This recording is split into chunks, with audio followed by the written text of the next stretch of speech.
Sin duda la pandemia trajo consigo cambios importantes en la manera de llegar a la educación y sus objetivos. Por ello, damos la bienvenida de manera virtual a Nancy Olmos, Client Experience Manager de SICOM Blackboard, donde conoceremos cómo integrar la gamificación y el microlearning en el modelo de aula invertida. Así que, bienvenida Nancy a esta gran plática en eTech Evolving Education, a la cual le pido un fuerte aplauso, por favor. Hola, ¿qué tal? Buenos días a todos. Me da mucho gusto estar aquí con ustedes, precisamente compartiendo un tema que probablemente tiene muchas palabras que hemos escuchado continuamente, ¿verdad? La gamificación, el microlearning, el aula invertida, y de repente no sabemos cómo acomodar todo en un modelo o en una experiencia que pueda resultar exitosa para nosotros. Venimos de vivir más de un año de situación de pandemia, tenemos un regreso a clases que ha sucedido recién, apenas una semana, ¿verdad? Y nos estamos preguntando cómo es que vamos a enfrentar esta situación. Primero, ¿cómo le hicimos, verdad, para enfrentar esta respuesta a una educación remota? ¿Y cómo vamos a enfrentar este regreso a clases presenciales? Bueno, Aula Invertida es un modelo que ha surgido desde ya hace mucho tiempo, no es algo nuevo, se han tenido todo tipo de experiencias, pero de repente ahora tenemos la posibilidad de crear una visión en cómo la podemos utilizar en aquellos entornos que van a seguir siendo remotos, en educación a distancia, pero también cómo la podemos aplicar al salón de clases presencial. El día de hoy, precisamente con esa visión que tenemos dentro de Blackboard de promover el aprendizaje en conjunto con la comunidad educativa a nivel mundial. ¿Para qué? Para que todos los estudiantes, educadores e instituciones puedan alcanzar sus metas hoy y prepararse para el mañana, es que venimos a compartir este tema con ustedes. Mi nombre es Nancy Olmos, yo formo parte del equipo de experiencia de clientes de Blackboard para América Latina y el Caribe. Tengo un background que está mezclando lo tecnológico con lo académico, el diseño de experiencias de aprendizaje, pero también la gestión y el diseño de proyectos y de ejercicios de innovación educativa a través del uso de la tecnología educativa. Bueno, pues a partir de esto es que vengo yo con esta historia. Hemos escuchado más de una vez acerca de qué es el aula invertida. Habrá para quienes la historia haya sido como un amanecer, ¿verdad? En una playa, muy, muy lindo, muy iluminado, pero para otros a lo mejor la experiencia fue más bien como un naufragio del que todavía quedan malos recuerdos. Realmente el aula invertida es un modelo de educación que ha rendido muchos frutos a nivel internacional. Hay instituciones que se han transformado completamente y han aplicado este modelo hacia cada una de las clases que imparten. Ha habido profesores que también lo han aplicado a nivel individual dentro de las instituciones y han tenido todo tipo de resultados. ¿Cuál es la diferencia entre aquellos que han tenido resultados exitosos y aquellos que han tenido tropiezos dentro de esta implementación? Bueno, vamos a recordar un poquito qué es el aula invertida, ¿verdad? El aula invertida parte de la comparación de cómo sucede el aprendizaje dentro de un salón de clases con respecto a cómo sucede de forma tradicional. Y aquí voy a presentar los dos esquemas para que los podamos comparar. En un aula tradicional hablamos de un salón de clases, puede ser físico, presencial, o puede ser remoto a través de alguna herramienta virtual, en donde estudiantes y profesores interactúan de una forma síncrona, es decir, todos al mismo tiempo. Aquí el rol principal del profesor es presentar la información que el estudiante debe aprender, exponer el tema, dar explicaciones, compartir ejemplos. Así es como suceden las cosas tradicionalmente. El estudiante se convierte en el receptor de esta información y cuando sale del salón de clases, el profesor le asigna una tarea que el estudiante debe resolver por su cuenta, a veces en equipo, a veces de forma individual, pero en todo caso con la ausencia del profesor. Y suelen ser los ejercicios más complejos, las formas de aplicación más alejadas de la experiencia que ellos tienen. El aula invertida hace una apuesta por algo diferente. Sitúa todas esas explicaciones y todo ese despliegue de conocimiento y de experiencia del profesor afuera del salón de clases, antes de que los estudiantes lleguen al salón de clases, de modo que ellos puedan apropiarse de estas explicaciones y llegar hacia el salón de clases con un entendimiento un poco más completo de lo que llegarían normalmente. Y el profesor dentro del salón de clases despliega todos los ejercicios de aplicación, los niveles más complejos de comprensión para acompañar al estudiante a través de ejercicios, mayormente de forma colaborativa, para explorar este aprendizaje o este tema. Esto representa, por supuesto, un cambio cultural. Un cambio cultural, ¿por qué? Porque reestructura la forma en la que se utiliza el tiempo dentro y fuera del salón de clases y además también cambia los roles o las responsabilidades, convierte a los estudiantes en dueños de ese aprendizaje. Si bien hace mucho tiempo que hablamos de una educación centrada en el estudiante, no es lo mismo el tipo de responsabilidad que toma en un aula invertida que en un aula tradicional. Haciendo un poco referencia para entender un poquito más qué es lo que puede estar sucediendo con el aula invertida, hacemos referencia a la taxonomía de Bloom. La taxonomía de Bloom nos habla del desarrollo cognitivo que llevamos a cabo, cómo lo llevamos a cabo, cómo existen pensamientos de orden inferior que nos ayudan en la construcción de pensamientos de orden superior. Conocemos esta pirámide que nos habla del desarrollo de capacidades que pueden ir desde la posibilidad o la capacidad de un estudiante de recordar cosas hasta la capacidad máxima que consiste en crear cosas a partir de todo este camino que ha recorrido. Si hablamos de los momentos del salón de clases, hablamos de que la base de esta pirámide tiene que ver con la capacidad de recordar, de comprender y aplicar medianamente, y las capacidades más avanzadas están a partir de la aplicación, el análisis, la evaluación y la creación. En un aula tradicional, cuando el profesor se encarga de dar las explicaciones a los estudiantes y da la tarea para que ellos se lo lleven a casa, bueno, en lo que está acompañando a los estudiantes es en ese camino básico de que los estudiantes puedan conocer las cosas, recordarlas, comprenderlas, y realmente la aplicación se queda cuando ellos se van a su casa.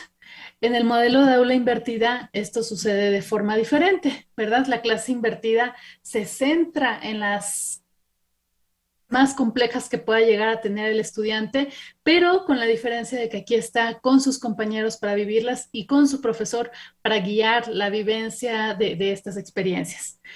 Con respecto a la clase tradicional, ¿verdad? Que nos habla de una serie de exposiciones que nos llevan a los niveles más básicos. Entonces, por eso esto se trata de un cambio cultural y esa puede ser una de las claves que expliquen por qué algunos tienen éxito y por qué algunos han tenido tropiezos en la implementación de este modelo. ¿Cuál es la esencia del aula invertida? Ahora ya que entendimos el nivel de complejidad, bueno, cuando hablamos de las actividades que suceden antes de la clase, nos estamos centrando en que los estudiantes tengan un andamiaje para estar listos para vivir esa experiencia más compleja o más enriquecedora del aprendizaje. Les damos un andamiaje para ese aprendizaje. Dentro de la clase, en lugar de que el profesor se prepare para presentar el tema, para explicar, mostrar ejemplos, contar experiencias, el profesor lo que hace es diseñar una clase rica en interacción, facilitar esas interacciones que los estudiantes pueden tener y los van a llevar al desarrollo de pensamientos de orden superior, con la presencia del profesor para intervenir cuando sea necesario. Entonces, aquí hablamos de ambientes altamente colaborativos, pero que requieren, por supuesto, que el estudiante venga con algunas nociones que le van a ser útiles para la realización de estos ejercicios. El tercer momento, el después, dentro del aula invertida, tiene que ver con esos procesos de reflexión que son importantes en los estudiantes para que desarrollen esa capacidad de metacognición, esa capacidad de aprender a aprender, de entender cómo es que aprenden, cuáles son los elementos a los que tienen que prestar atención, cómo funcionan ellos mismos en sus procesos de percepción. Entonces se vuelve el después de clases no como un espacio para llevar a cabo la experimentación más compleja, sino un espacio de consolidación de lo que se aprendió y una preparación de lo que se puede seguir aprendiendo.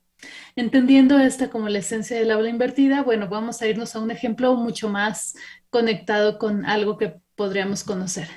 Pensemos en cómo es el antes, el durante y el después, pero vamos a pensar en Karate Kid. ¿Se acuerdan del famoso Daniel San, verdad?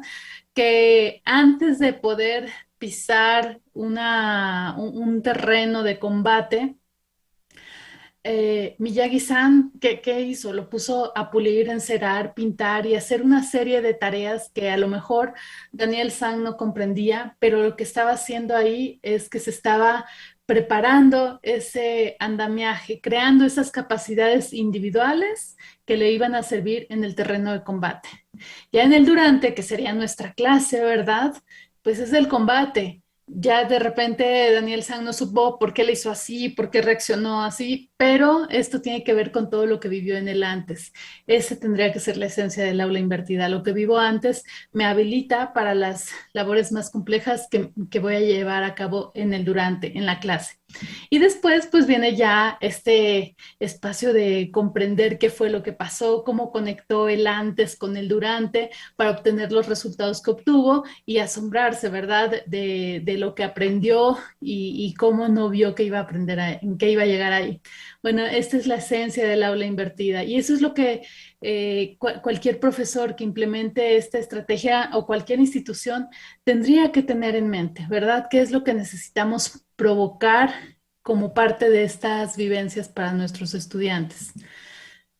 ¿Qué es lo que ha pasado? Que ha habido quienes han entendido el aula invertida de una forma un poco diferente, un poco menos poderosa, ¿verdad?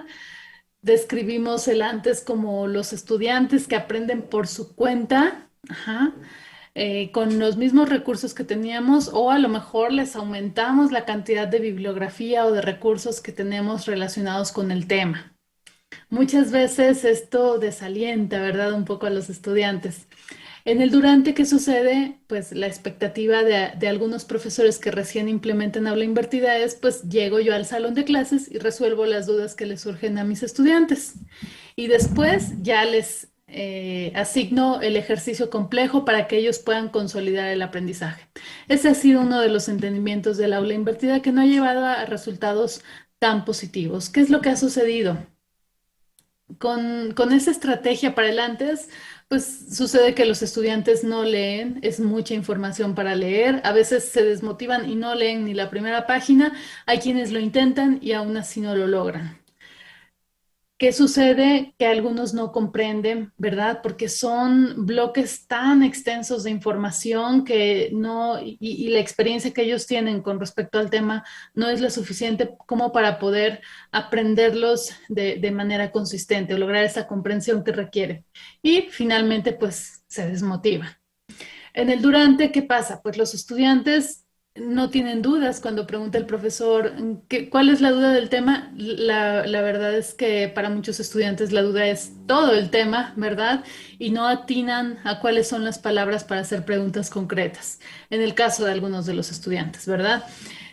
Para quienes ya leyeron, de repente se empiezan a aburrir de que se habla del mismo tema, o si el profesor decide seguir con la clase como la tenía programada, pues de repente algunos pierden el hilo y se desconectan.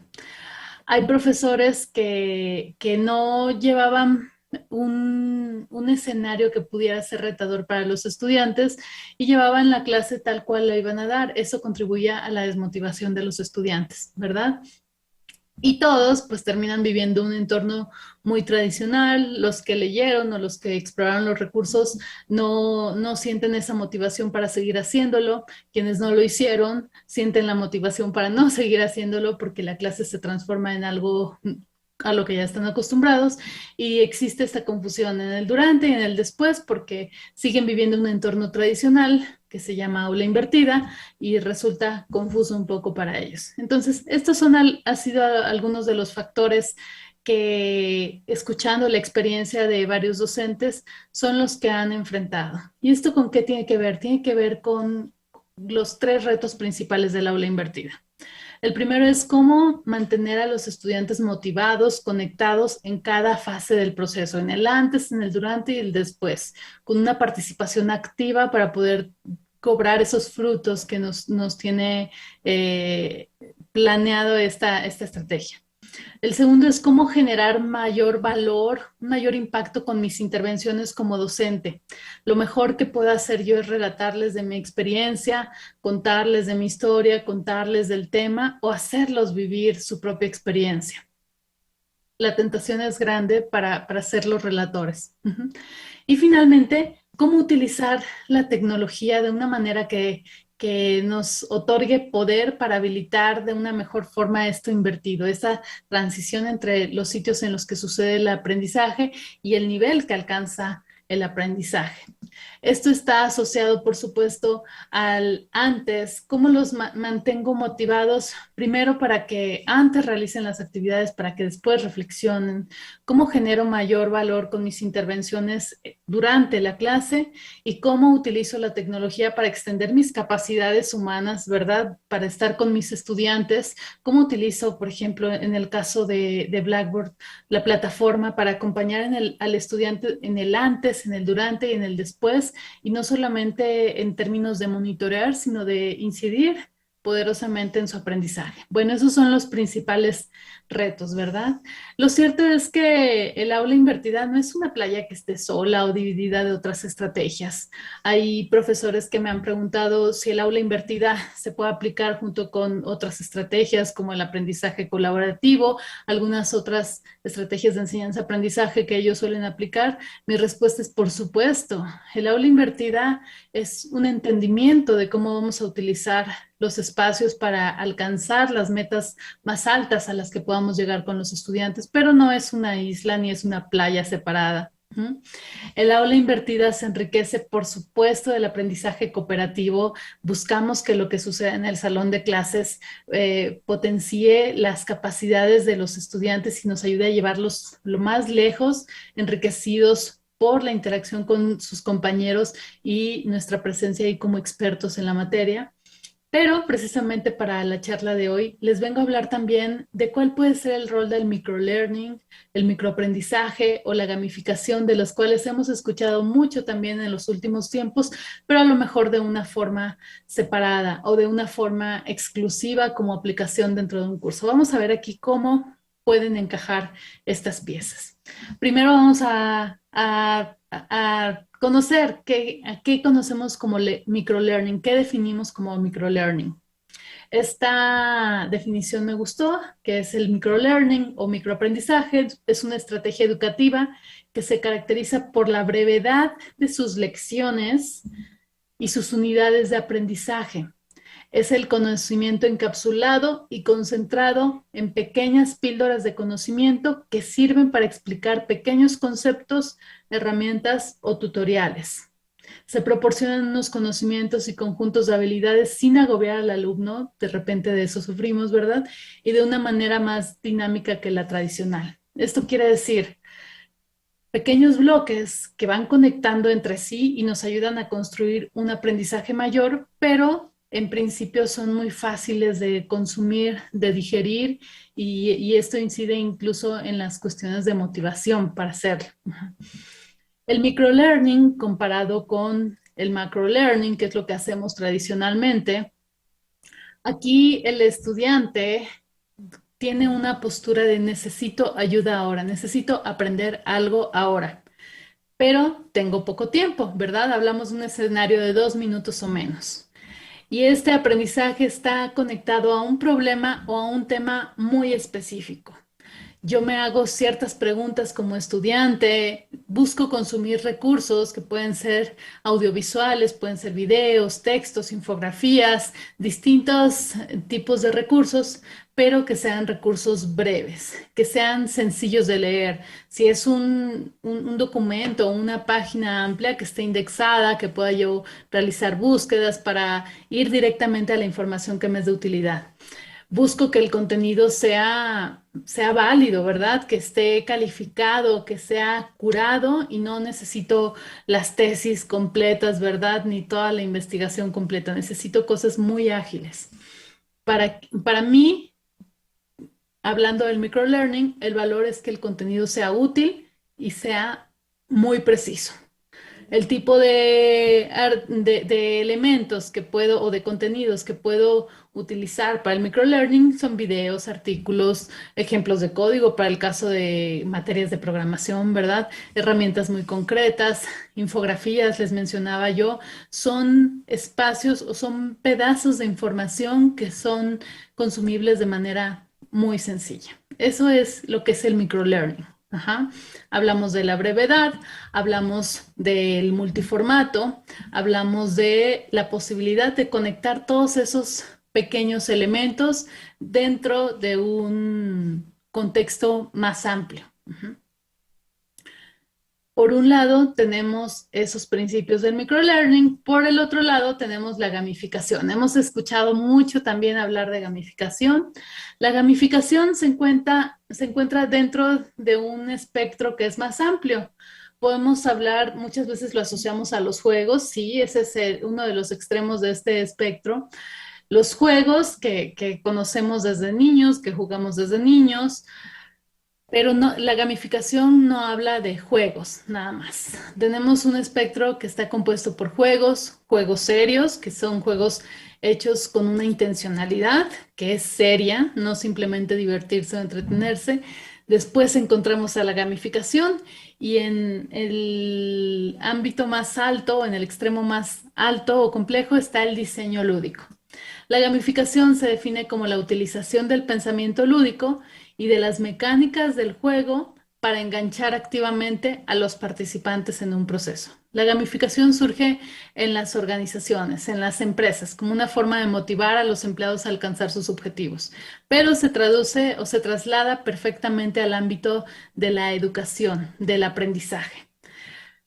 Las mecánicas del juego son todos aquellos mecanismos que nos permiten que las personas que juegan un juego se mantengan motivados a estar jugando, alcanzar los resultados que se les pide que alcancen, sin que esto tenga detrás un pago ni monetario, otro tipo de recompensa. Las recompensas tienen que ver con cómo somos los seres humanos.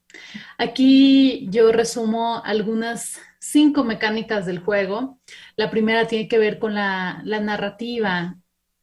Todos buscamos que nos cuenten una historia, todos buscamos vivir una historia. Cuando conocemos la historia nos involucramos en ella.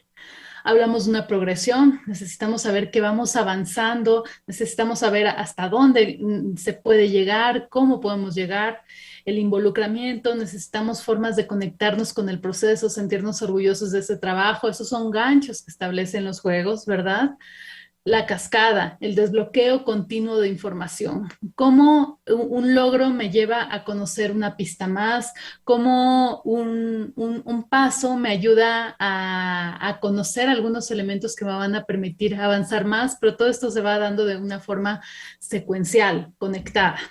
Y finalmente las restricciones, ¿verdad? En los juegos no solamente ganamos vidas y puntos, también podemos perder vidas, podemos desbloquear, o más bien se pueden bloquear nuestros poderes, se puede entrar en un escenario restrictivo al cual tenemos que reaccionar. Bueno, estas son las mecánicas del juego que podemos aplicar también en el diseño de las experiencias de aprendizaje para el aula invertida. Ajá. ¿Cómo vamos a conectar todo? Y con esto voy a ir ya llegando a algunas conclusiones para dar espacio por si hay alguna pregunta. ¿Cómo conecta todo esto? Y me voy a regresar nuevamente a los 3 momentos de los que hablábamos en el aula invertida. El antes, el durante y el después. Y tomando el ejemplo de Daniel Sam, ¿verdad?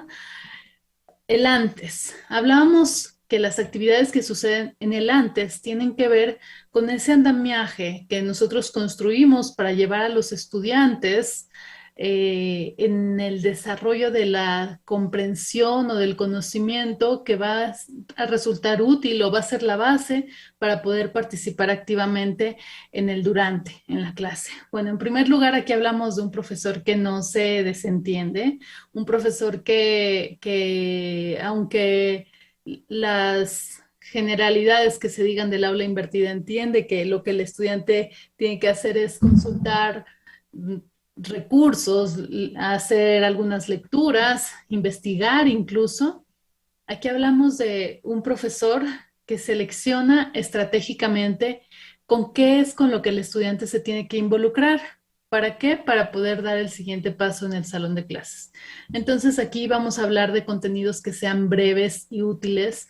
No se trata de que lean todas las tesis doctorales que existen acerca del tema. Se trata de que vayan conectando elementos que son clave para lograr hacer una construcción mayor. Hablamos de contenidos multiformato, ¿verdad? Si parte de los problemas es la motivación de los estudiantes a involucrarse activamente en este proceso, mediante la posibilidad de acceder a recursos que sean de diversa naturaleza, videos, cuestiones muy cortas. Los estudiantes pueden leer mucho, pero lo leen segmentado. Y con leer me refiero a percibirlo, a apropiarse de estos contenidos. Entonces, hagamos uso del multiformato. Tenemos acceso a videos, podemos grabar un pequeño video para ellos. Tenemos alguna lectura, algún artículo, alguna infografía que pueda resultar muy interesante, ilustradora al respecto. Eso elijamos. Tenemos todo eso, podemos dar la opción orientando al estudiante en cuándo utilizar uno, cuándo utilizar otro, cuándo pueden ellos elegir cuál de ellos utilizar. Hablamos de una selección estratégica de contenidos y actividades. El antes no tiene que ver nada más con leer y consumir información. También puede tener que ver con hacer, para ver si estoy entendiendo, para ver si necesito consumir alguna otra pieza que no estoy teniendo, para ver si con eso también se despierta el interés del estudiante de ir a buscar más, ¿verdad? Entonces vamos a seleccionar actividades, contenidos que sean cortos también, sencillos de dominar, pero que me vayan a servir para llegar a lo más complejo. Podemos ofrecer ejemplos reales, de repente la imposibilidad de los estudiantes de conectar esta teoría que están conociendo con lo que sucede en el mundo real es lo que los aleja de la comprensión. Poderles ofrecer ejemplos reales es una de las estrategias de microlearning que puede ser de mucha utilidad. Y aquí vamos hablando ya un poquito también de temas que tienen que ver con la gamificación, con las estrategias, con estos mecanismos. Cómo construimos un camino en el que ellos vayan identificando esas ganancias que pueden ir teniendo por ir realizando las actividades. Cómo pueden tener metas que puedan ir alcanzando poco a poco y que les vayan siendo de utilidad, que ellos mismos vayan sintiendo cómo van desarrollándose. Cómo hacemos visible ese progreso de todas las actividades o la serie de actividades que tengan que hacer en el antes, cómo les damos una pista de lo que van avanzando y de lo que les falta avanzar. Cómo vamos desbloqueando información para también ir atrayendo su atención e ir construyendo esa capacidad que va siendo cada vez más compleja para ellos. Cómo a través, por ejemplo, de pequeños quizzes, podemos fortalecer o ayudarlos a ellos a identificar si recuerdan todo lo que tienen que recordar, si han comprendido lo que tienen que comprender y si no, qué cosas pueden hacer para remediarlo de forma oportuna. Y también, por supuesto, ahorita vivimos en una época altamente conectada a través de las redes sociales. ¿Qué tipo de elementos podemos irles compartiendo que ellos puedan presumir o compartir dentro de sus mismas redes sociales, entre sus compañeros o con sus círculos más externos? Esto tiene que ver con el antes. De esta forma podemos mantenerlos motivados, conectados y bueno, aprovechar la tecnología para saber que no es a través de nosotros que les tiene que llegar todo, sino pueden quedar estos elementos disponibles ya programados, ¿verdad? Parametrizados de alguna forma. Cuando nos vamos al durante, aquí la mayor tentación del profesor es ponerse al frente, agarrar el micrófono y no soltarlo. Bueno, aquí lo que tenemos que pensar es cómo diseñamos ese gran juego, aplicando todas las mecánicas del juego para la experiencia que se va a vivir dentro del salón de clases. Mantenemos la estrategia de contenidos breves que sean útiles para guiar las actividades, de modo que no todos nos lo tengan que estar preguntando a nosotros, que tengamos materiales que ellos puedan leer, pequeñas fichas, pequeños párrafos de instrucciones que los vayan orientando. Plantear retos en colaboración, esa es parte de la motivación y se asemeja a lo que van a vivir en en el mundo real, ¿verdad? Mantenemos los contenidos multiformato, las ganancias identificables, el progreso visible, pero ya en colaboración, el desbloqueo continuo de información para que ellos mismos vayan avanzando en su camino, el uso de la tecnología para distribuir todos los contenidos o los indicadores de avance que vayamos teniendo. Y finalmente, para el después, pues cómo podemos lograr guiar esos procesos de reflexión, esas microactividades. Aquí ya no buscamos que se dé la explosión del conocimiento, sino la reflexión de cómo se va dando y la consolidación. Así es como podemos ir conectando todos estos elementos y por supuesto, como instituciones, tenemos la posibilidad de ofrecer a los docentes todas estas teorías, acceder, la posibilidad de acceder a estos recursos para poder ir viendo cómo conecta dentro de su aula. Y para el profesor, por supuesto, mantenerse conectado con cuáles son las tendencias de la educación 4.0, cómo eso ellos lo pueden trasladar en un nivel micro a su salón de clases. Son muchas las tendencias, verdaderamente lo que nos van a ayudar, más allá de como instituciones, a ver cómo lo traemos a nuestra institución, ¿verdad?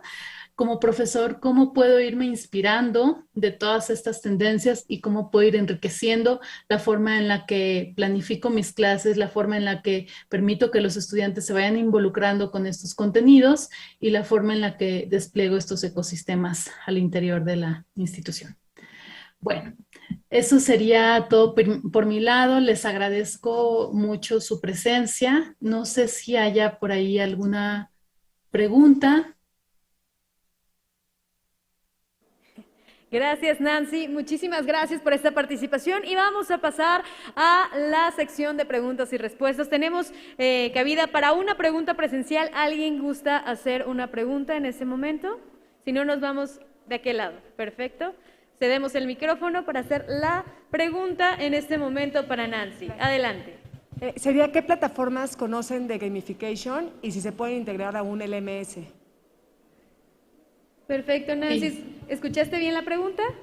Sí, la escuché bien, muchas gracias. Realmente yo aquí los invitaría. ¿Existen plataformas de gamificación? Sí, pero realmente lo más importante es la aplicación de los principios, porque tú eres quien crea el juego, tú eres quien crea esta dinámica. Plataformas puede haber muchas, todas aquellas que te permiten hacer encuestas rápidas, todas aquellas que te permiten que los estudiantes hagan ahí trazos colaborativos, todo eso puede ser para el momento presencial. En cuanto a plataformas que te permiten construir el escenario, yo te hablaría de los LMS, de Blackboard, por supuesto, de todas las herramientas que están disponibles para promover tanto el trabajo individual como el trabajo colaborativo. Entonces yo haría una mezcla de estos mundos, el LMS conectado con pequeñas herramientas. Por ejemplo, hay una herramienta que se llama Badger. Esa herramienta se conecta con el LMS, se conecta con Blackboard y te permite otorgar insignias, te permite crear tableros de liderazgo, leaderboards. Ajá. Te permite entregar reconocimientos, certificados, un poquito conectado también con la tendencia de la microcredenciales. Ajá. Entonces, por ahora te mencionaría esas. Y bueno, todas las herramientas de exámenes en tiempo real, esas también las puedes conectar al ecosistema. En esta sala virtual tenemos también preguntas hacia Nancy. Adelante. Bueno, una acreditada llamada Eliana Sánchez de Ecuador comenta: por eso es que yo creo que el aula invertida es un modelo, no es una estrategia, ni una metodología, ni una técnica. Es un modelo que permite modelar, organizar el proceso de enseñanza y aprendizaje. Dentro de ese modelo se incorporan diversos métodos, metodologías, técnicas, estrategias y recursos complementarios para llevarlo a cabo. Muchas gracias.